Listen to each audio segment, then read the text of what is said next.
कक्षा 10 विज्ञान विषय के ऑनलाइन क्लास में आपका वापस स्वागत है। जैसा कि कल हमने देखा था कि हम रासायनिक अभिक्रिया समीकरण पार्ट नंबर 1 पढ़ रहे थे। आज का हम वीडियो नंबर 4 यानी पार्ट 4 देखेंगे।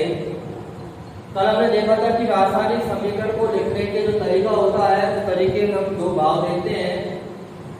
आगे का जो भाग होता है उसमें क्रिया करने वाले पदार्थ होते हैं जिनको हम क्रिया कारक या अभिकारक कहते हैं, और उनकी क्रिया से जो पदार्थ बनते हैं उन पदार्थों को उत्पाद कहा जाता है। अब हम थोड़ा सा और देखेंगे आज रासायनिक समीकरण में कि रासायनिक समीकरण लिखने का तरीका क्या होता है। रासायनिक समीकरण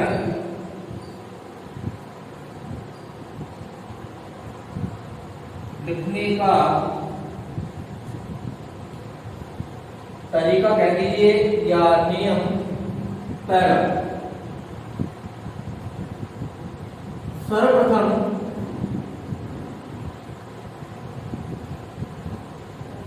क्रिया करने वाले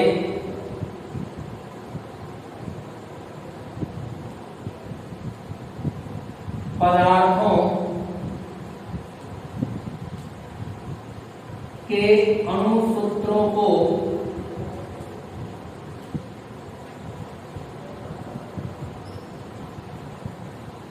समीकरण में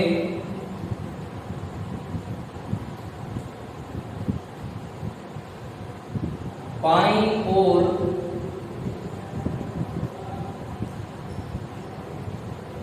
लिखा जाता है। तो सबसे पहले जो पदार्थ क्रिया करते हैं जिनको हम क्रिया कारक पदार्थ कहते हैं उनके सूत्र या सूत्रों को रासायनिक समीकरण लिखते समय हम क्या लिखते हैं, बाईं ओर। दूसरा,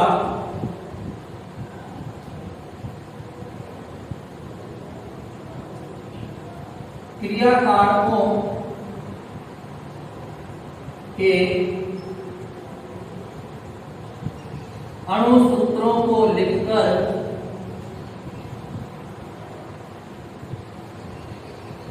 उनके पीछे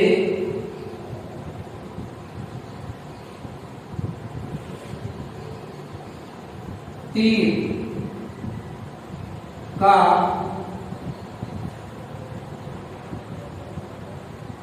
चिन्ह लगाते हैं।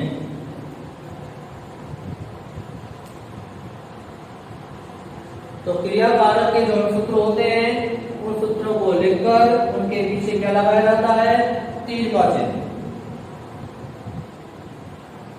तीसरा, तीर के चिन्ह के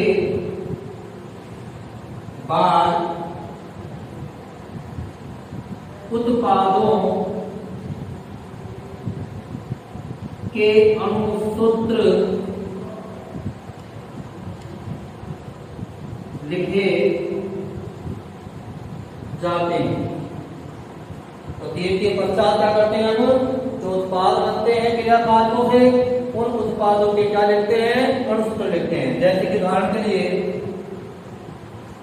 हमने कल रासायनिक अभिक्रिया देखी थी, N2 + H2 तीर का चिन्ह NH3।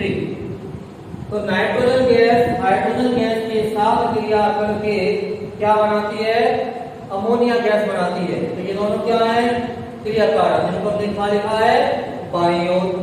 क्रिया कारकों को लिखकर के पीछे क्या लगा दिया, तीर का चिन्ह। तीर के चिन्ह के पश्चात क्या लिखा जाता है, उत्पादों के अणुसूत्र लिखे जाते हैं। तीर का चिन्ह सदैव उत्पादों की दिशा की ओर लगाया जाता है। तो ये एक कुछ सामान्य तरीका जिसके द्वारा हम रासायनिक समीकरणों को व्यक्त करते हैं या लिखते हैं। चौथा, क्रिया कारक तथा उत्पादों में उपस्थित प्रत्येक पदार्थ की भौतिक अवस्था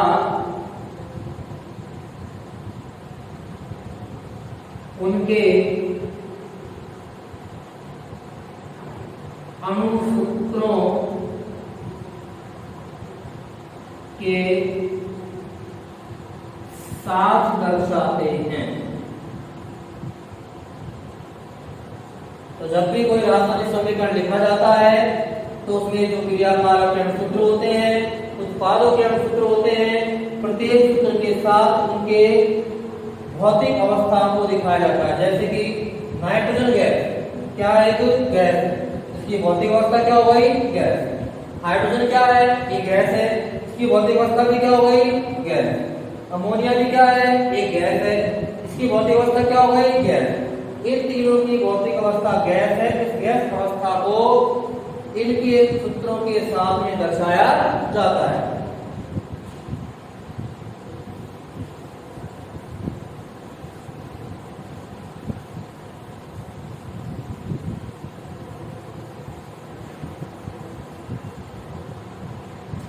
जैसे उदाहरण के लिए अब यही जो उदाहरण लिखा था उसको दिखाएंगे हम। N2 नाइट्रोजन क्या है? गैस है, इसके पीछे पैरेलल ब्रैकेट में क्या लगा दिया जाएगा? स्मॉल g, क्योंकि इसकी भौतिक अवस्था क्या है? तो गैस। प्लस हाइड्रोजन क्या है? ये भी गैस है, इसकी भौतिक अवस्था भी क्या है? Small g। NH3 ये भी क्या है? गैस है, इसकी भौतिक अवस्था के लिए क्या दिखाया जाएगा? स्मॉल g दर्शाया जाएगा। यदि इनके अलावा किसी और प्रकार की भौतिक अवस्था होती है तो उसके लिए क्या किया जाता है?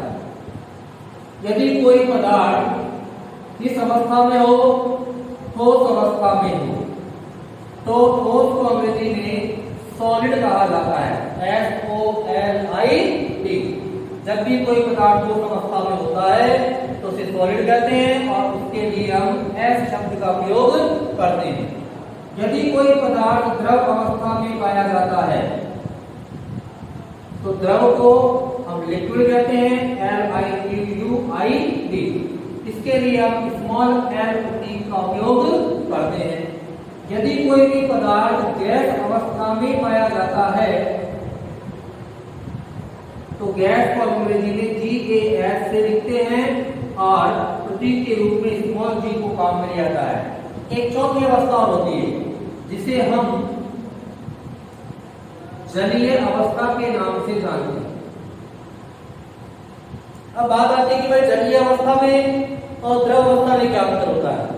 एक तो ऐसा हो कि जब कोई पदार्थ प्राकृतिक रूप से ही द्रव अवस्था में मिलता हो तो उस अवस्था को क्या कहेंगे?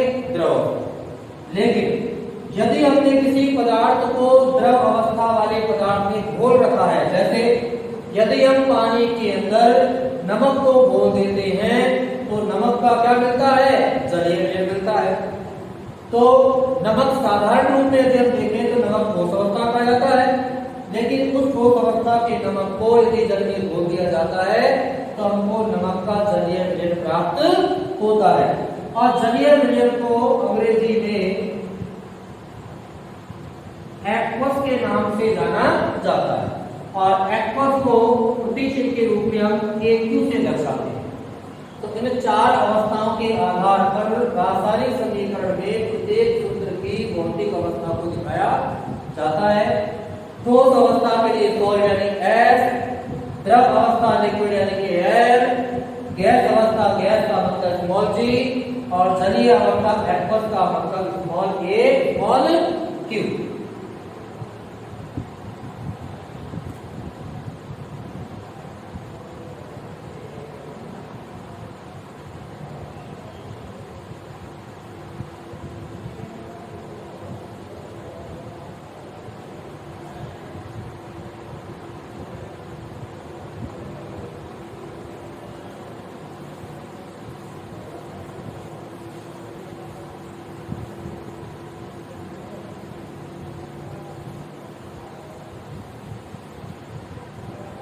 इसके बाद देखते हैं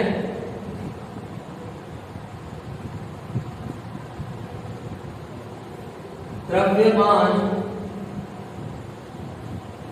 संरक्षण का नियम, जो कि आप कक्षा 9 में पढ़ चुके हो कि द्रव्यमान संरक्षण का नियम क्या होता है। कोई भी रासायनिक अभिक्रिया जब होती है तो उस रासायनिक अभिक्रिया में क्रिया करने वाले या भाग लेने वाले पदार्थ जितनी मात्रा में लिए जाते हैं उतनी ही मात्रा में उत्पाद बनने चाहिए, ना तो क्रियाकारकों की मात्रा उत्पादों से कम हो और ना ही ज्यादा हो। इसी प्रकार उत्पादों की मात्रा क्रियाकारकों से ना कम हो ना ज्यादा हो। अर्थात हम इस नियम से कह सकते हैं किसी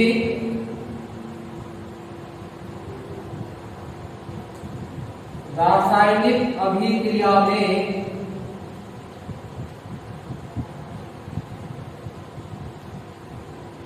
न तो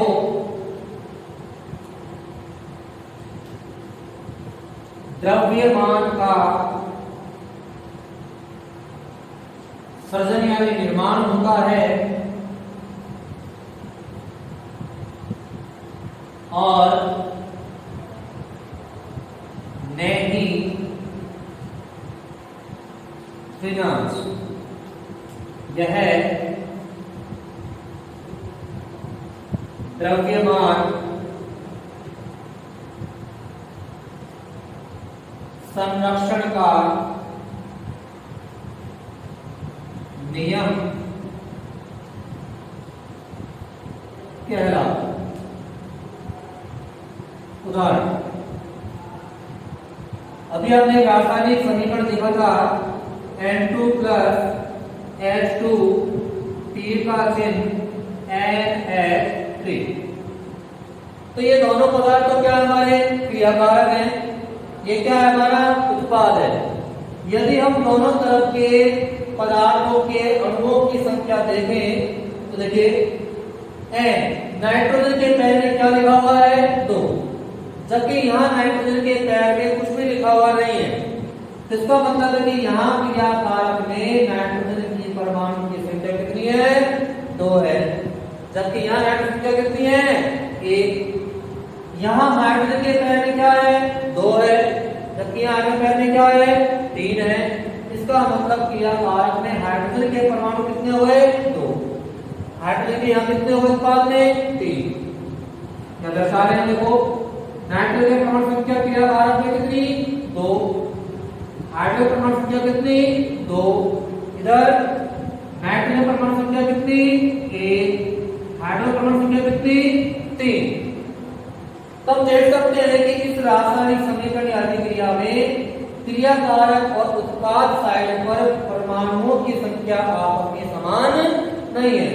अर्थात इसका मतलब है कि ये रासायनिक अभिक्रिया या समीकरण द्रव्यमान संरक्षण के नियम का पालन नहीं कर रही है, क्योंकि नियम क्या कहता है कि किसी रासायनिक अभिक्रिया में ना तो द्रव्यमान का सृजन यानी निर्माण होता है, जितने पदार्थ आप लोगे उससे कभी भी एक्स्ट्रा उत्पाद नहीं बनना चाहिए, और ना ही विनाश होता है, जितना आपने क्रियाकारक लिया है उससे कम मात्रा में उत्पाद भी नहीं बनना चाहिए।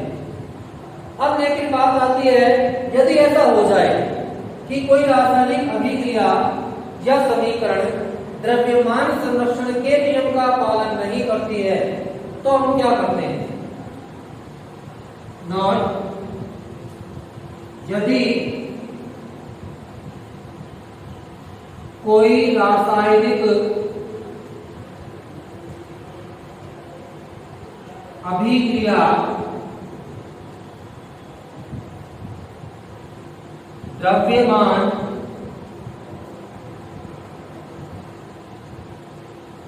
संरक्षण के नियम का पालन नहीं करती है तो ऐसे रासायनिक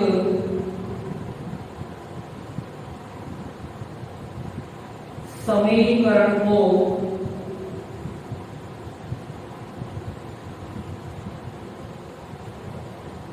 संतुलित किया जाता है।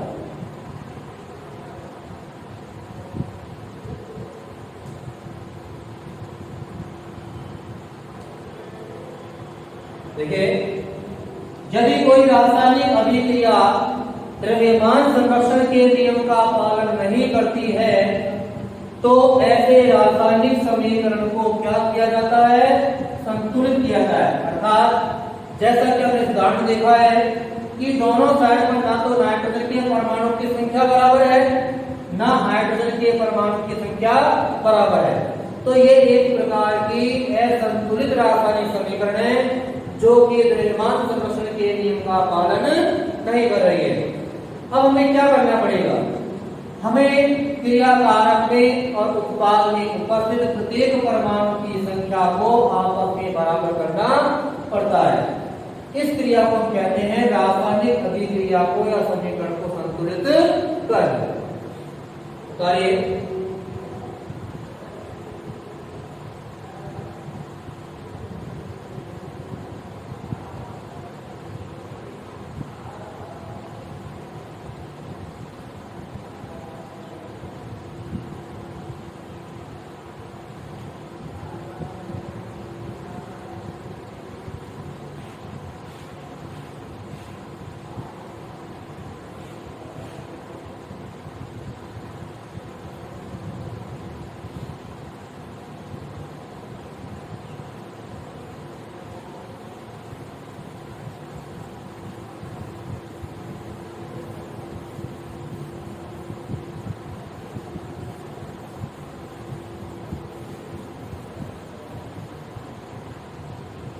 देखिए, रासायनिक समीकरण को संतुलित किस प्रकार से किया जाता है, क्या उसका तरीका होता है, क्या उसके नियम होते हैं, इसके बारे में चर्चा करेंगे।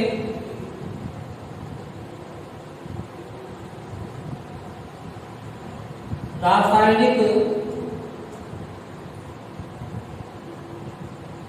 समीकरण को हिट एंड ट्रायल विधि द्वारा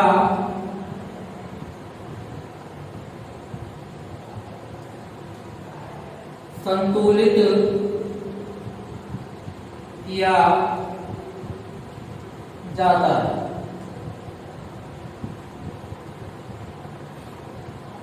तो कोई यदि समीकरण असंतुलित है तो उस समीकरण को हम किस विधि संतुलित करते हैं? हिट एंड ट्रायल विधि के द्वारा।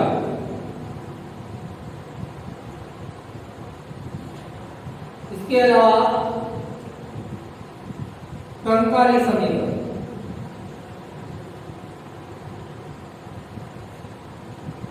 यदि कोई रासायनिक समीकरण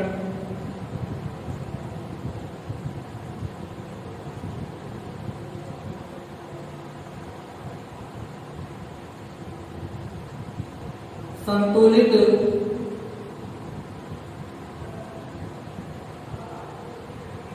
नहीं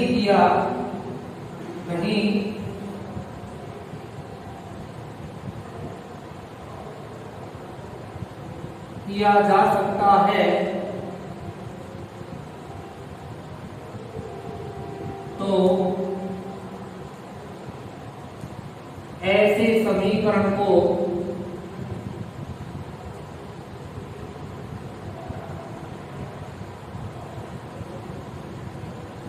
कंकाली समीकरण कहते हैं। अर्थात कंकाली समीकरण का मतलब है कि कुछ ऐसे अभिक्रियाएं होती है जिनको हम संतुलित नहीं कर सकते हैं, तो ऐसे समीकरणों को हम क्या कहते हैं? कंकाली समीकरण। या फिर ऐसे समीकरण जो पहले से असंतुलित होते हैं समीकरणों को भी गणकारी समीकरण कहा जाता है। अब यहाँ हमने लिखा है कि रासायनिक समीकरण को हम हिट एंड ट्रायल विधि के द्वारा क्या कर सकते हैं, संतुलित। इसको समझाया जाएगा आपको सारे इतना।